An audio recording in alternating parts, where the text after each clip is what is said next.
हाँ जी दोस्तों, अभी हम लोग आए हुए हैं प्रमोद मीणा जी के रूम पर, क्योंकि इनका रूम हमारे रूम के पास में ही है, मतलब ज़्यादा दूर नहीं है, 2 घर छोड़ के ये। तो हम इनके रूम पर आए हुए थे शाम को, और जैसा कि हमारी छुट्टियां चल रही है 30 तारीख तक, तो हम दीपक और दोनों आए हुए थे। दीपक यहीं पे है। जैसे कि आपके कमेंट्स आ रहे थे कि हमें प्रमोद मीणा जी का फुल इंटरव्यू चाहिए BSTC का।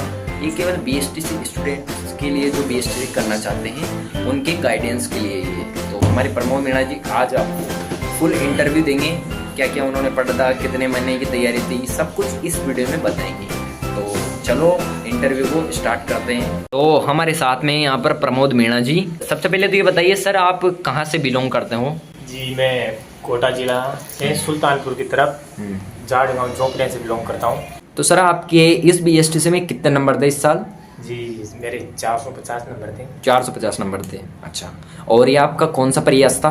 जी, मेरा पहला प्रयास था। फर्स्ट अटेम्प्ट था आपका? attempt अच्छा, तो 2024 में इन्होंने एग्ज़ाम दिया और इनका फर्स्ट अटेम्प्ट था और 450 नंबर इनके थे। और आपकी 12th कौन से ईयर में कंप्लीट हुई है? 2023 में। 2023 में। तो 2023 में इन्होंने 12th कंप्लीट की है। तो क्या आप ऑडियंस को बताना चाहेंगे, मतलब कितनी परसेंटेज थी आपकी? जी, मेरे 71.40% थी। तो देखो भाई, 71.40% में भी आप BSTC क्लियर कर सकते हो, है ना। आप कुछ बोलना चाहोगे जो ऐसे सोचते हैं ना कि कम परसेंटेज है तो हम कुछ नहीं कर पाएंगे? मैं बता दूं आपको, जो 10वीं 12वीं की प्रतिशत होती है वो कोई मायने नहीं रखती। 10वीं 12वीं की जो प्रतिशत है वो मार्कशीट है, वो आपको सिर्फ डेट ऑफ बर्थ और नाम देखने में काम आती है, और कुछ भी काम नहीं आती। तो सर आपने पहले तो ये बताइए, जैसे आपने सेल्फ स्टडी की थी या फिर कोचिंग ज्वाइन की थी आपने? जी सर, मैंने कोचिंग ज्वाइन की थी। तो सर कब ज्वाइन की थी आपने? ये मैंने सर्जन क्लासेस कोटा से 2 फरवरी को ज्वाइन की थी। 2 फरवरी? 30 जून को पेपर था। अच्छा, हाँ। तो मान के चलो आपके कितने महीने की तैयारी होंगी, जैसे बेसिक फरवरी मार्च 4 महीने की। 4-4.5 महीने मान सकते हो। 4.5। तो जैसे आपने कोचिंग कितने महीने गए थे आप केवल कोचिंग में? कोचिंग 4 महीने गई था। अच्छा, 4 महीने। तो एग्ज़ाम के 1 महीने पहले आपने छोड़ दी थी, मतलब? हाँ, 1 महीने 15 दिन सेल्फ स्टडी की थी। तो सर जैसे आपने कोचिंग कंप्लीट की, तो उसके बाद आपने रिवीजन कैसे किया था?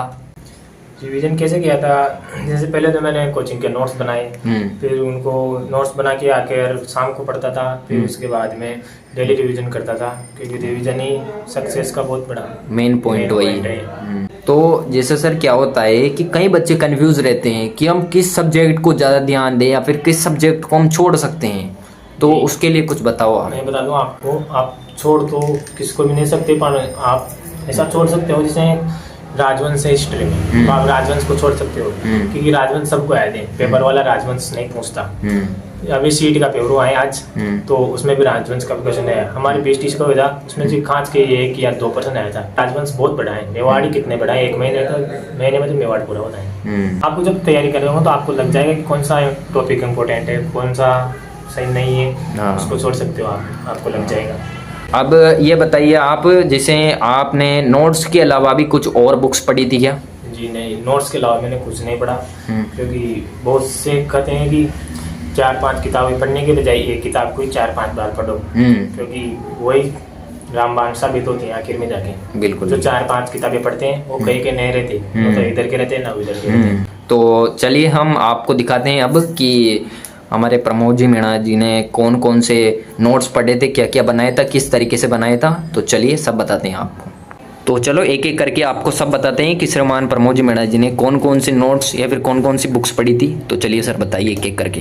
ये मेरे नोट्स थे। ये ज्योग्राफी के नोट्स थे। ये ज्योग्राफी के नोट्स थे ये। अच्छा, ज्योग्राफी के 2 रजिस्टर है मेरे। ये पहला रजिस्टर है। लाइट को बंद करो। ये अच्छा, इसके बाद ये ज्योग्राफी के हो गए। ये रिवीजन के लिए, प्रैक्टिस के लिए रफ कॉपी है, मतलब ये कॉपी, ये रफ कॉपी है, ठीक है। ये भी ज्योग्राफी का है। ये भी ज्योग्राफी का है। ये ज्योग्राफी का है। अच्छा, ठीक है, ये भी ज्योग्राफी का हो गया। ये हिंदी का है। ये हिंदी का है। हिंदी का। ये हिस्ट्री का, ये पहला रजिस्टर हिस्ट्री का। ये पहला रजिस्टर हिस्ट्री का, ये हिस्ट्री का पहला रजिस्टर, ठीक है। ये ये हिस्ट्री का हो गया। इसमें मॉडर्न हिस्ट्री का मॉडर्न हिस्ट्री में ज़्यादा टॉपिक नहीं, तो मॉडर्न हिस्ट्री आदि इसमें आ गई। और सच पूरी मैंने उसमें शिफ्ट कर दी कागज में। अच्छा, पूरी शिफ्ट कर दी है, खाली है ये। और ये रीजनिंग का अच्छा, तो ये रीजनिंग के नोट्स हैं इनके। ये रंग बिरंगा कल्चर का जो कि हमने बताया था एक वीडियो में पूरा। और जब ये नोट्स पढ़ लिए उसके बाद प्रैक्टिस के लिए बुक्स लाए थे ऑब्जेक्टिव पर्सन के लिए। हाँ, सही। ये दिशा की पब्लिकेशन में हिस्ट्री और कला संस्कृति के लिए। ये इसमें मैंने प्रैक्टिस की थी। और मैंने गौरव सिंह दाने राव जी सर हैं GJD चले, उनसे टेस्ट सीरीज ज्वाइन कर रखी थी। ये कल्चर का और हिस्ट्री का है। अच्छा। और रीजनिंग की प्रैक्टिस के लिए मैंने दिशा की बुक ली थी। ये इसका भी 10-12 बार रिवीजन करा था, इसका भी 10-12 बार। अच्छा, मतलब प्रैक्टिस किया था। और ये कक्षा 10th की आती है कला संस्कृति। हाँ, ये तो काफ़ी अच्छी बुक है। और ये भी इससे ज़्यादा तो नहीं पढ़ी थी, मैंने एक बार तो पढ़ी थी। और जो हमारे सर शान सर हैं, ये हिस्ट्री की बुक है, इसमें भी ऑब्जेक्टिव क्वेश्चन है। हाँ, इसका भी रिवीजन किया था मैंने 2 बार। अच्छा, प्रश्न लगाए थे। तो अब आप एक बार फिर से बता दीजिए कि किस सब्जेक्ट का आपने कितनी बार रिवीजन किया था। तो स्टार्टिंग से स्टार्ट बताइए। तो मैंने सर्वप्रथम कल्चर बताता हूँ मैं आपको, राजस्थान जी के, इसका सबसे ज़्यादा बार रिवीजन किया था। अच्छा, मतलब गिनती नहीं है, सबसे ज़्यादा बार इसी का रिवीजन किया था मैंने, क्योंकि आपके कल्चर के ज़्यादा क्वेश्चन आते हैं। तो इसका मैंने 40-50 बार रिवीजन कर लिया था। 40-50 बार। हाँ। और उसके बाद जो रीजनिंग तो नोट्स बनाए थे, एक बार देखी थी।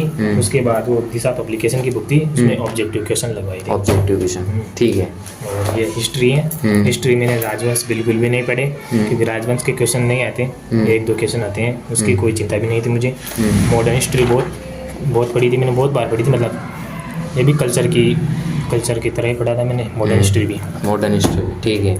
और जैसे हिंदी भी मैंने संधि को बहुत अच्छा पढ़ा था, क्योंकि संधि के ऊपर बहुत सारे चैप्टर डिपेंडेंट होते हैं। एक बार संधि समझ में आ गई, उसके बाद उपसर्ग, प्रत्यय, विलोम संधि मतलब समझ में आ जाते हैं आपको। शब्द शुद्धि, वाक्य शुद्धि सब समझ में आ जाते हैं। इसके बाद हिंदी के लिए मैंने जो MV क्लासेस चलती हैं यूट्यूब पे, उन सर की मैंने मॉडल पेपर लगाए थे पूरे, बहुत अच्छा पढ़ाया था उन्होंने।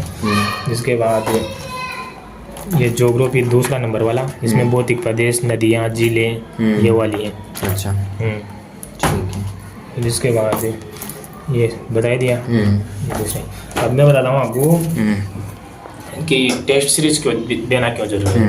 मैंने टेस्ट सीरीज लगभग 100-200 तो 150 तो टेस्ट सीरीज दे ली थी मैंने सृजन क्लासेस के पूरे टेस्ट दिए, संकल्प क्लासेस बाड़मेर के पूरे टेस्ट दिए, अकलेरा क्लासेस बूंदी के पूरे टेस्ट दिए, क्रोनोलॉजी के मॉडल पेपर में लाया था वो पूरे टेस्ट दिए। जैसे जो मतलब पेपर के टाइम में बहुत सारे टेस्ट आते रहते हैं, बहुत सारी कोचिंगों से, उनके टेलीग्राम में ज्वाइन होता था और टेस्ट दिया था मैंने। तो टेस्ट सीरीज बहुत जरूरी है, क्योंकि जब डिवीजन होने के बाद आपको तभी पता चलता है कि मैं कितना मैटर याद है, कितना स्कोर कर रहा हूँ। जब मैं टेस्ट देता था तो मेरे 470, 480 इतने नंबर आ जाते थे। तो मुझे विश्वास था कि 450 प्लस तो आएंगे या 450 तो आएंगे, 450 तो आ ही जाएंगे। तो मेरे 450 नंबर आए थे मेरे। आप ये बताइए, जैसे जो बंदे 12th पास करके आते हैं उनके लिए आप क्या बोलना चाहोगे, वो कैसे BSTC को क्लियर करें, उनके लिए क्या गाइडेंस देना चाहते हो आप? ये मैं बताना चाहता हूँ, जो 12th पास करके जो अभी 12th करेंगे 2025 की BSTC देंगे, उनके लिए मैं पहले तो ये बताना चाहता हूँ कि वो डरे नहीं, क्योंकि बहुत सारे डर जाते हैं कि हमें फर्स्ट बार में क्या क्लियर होगा, बहुत सारों को 2 बार में नहीं होता। तो वो क्या है, 12th के साथ साथ राजस्थान GK पढ़ें, क्योंकि रीजनिंग आपके लिए नया सब्जेक्ट रहेगा। तो आप राजस्थान GK पढ़ें, क्योंकि आप कल्चर को पहले से ही पढ़ते आ जाओ, 6वीं 7वीं में तेजाजी लोक देवता है, उसको पढ़ें।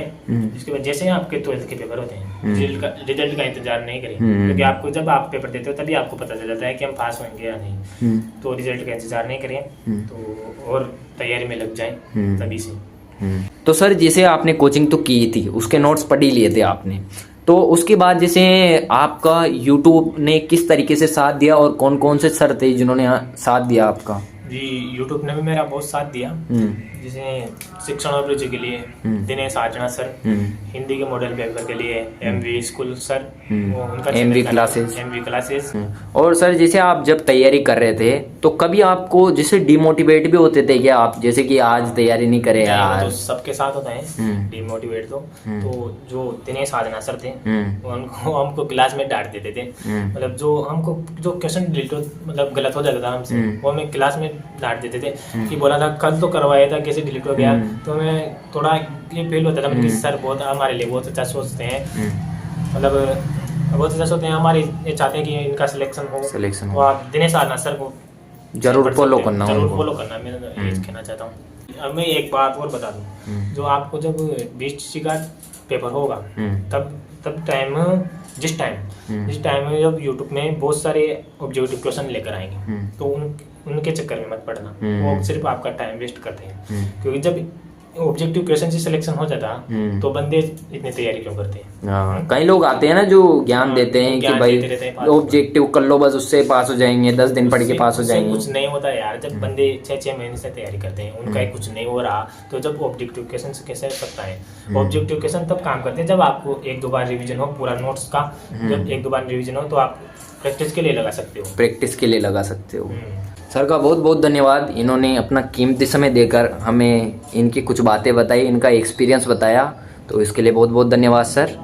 और उसके बाद चलो ठीक है भाई, प्रमोद मीणा जी का तो इंटरव्यू हो ही चुका है और बहुत अच्छे सा इंटरव्यू रहा। आप लोग कमेंट में ज़रूर बताना, और कुछ भी अगर क्वेश्चन भी हो तो प्रमोद मीणा जी कोशिश करेंगे आपके क्वेश्चन का आंसर देने का। और जैसा कि हमारे प्रमोद मीणा जी का तो इंटरव्यू हो ही चुका है, लेकिन उसके बाद अगर आप लोग दीपक जी का इंटरव्यू भी चाहते हो, जिनके 450 प्लस नंबर थे, अब वो कितने थे वो तो मैं आपको बाद में बताऊंगा, लेकिन अगर आप इनका भी इंटरव्यू चाहते हो तो वो भी आगे आएगा, तो आप लोग कमेंट कर सकते हो अगर आप लोगों को दीपक जी का भी इंटरव्यू चाहिए तो, है ना सर?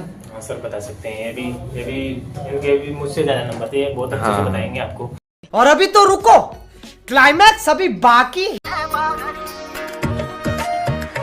हाँ हाँ हाँ हाँ हाँ।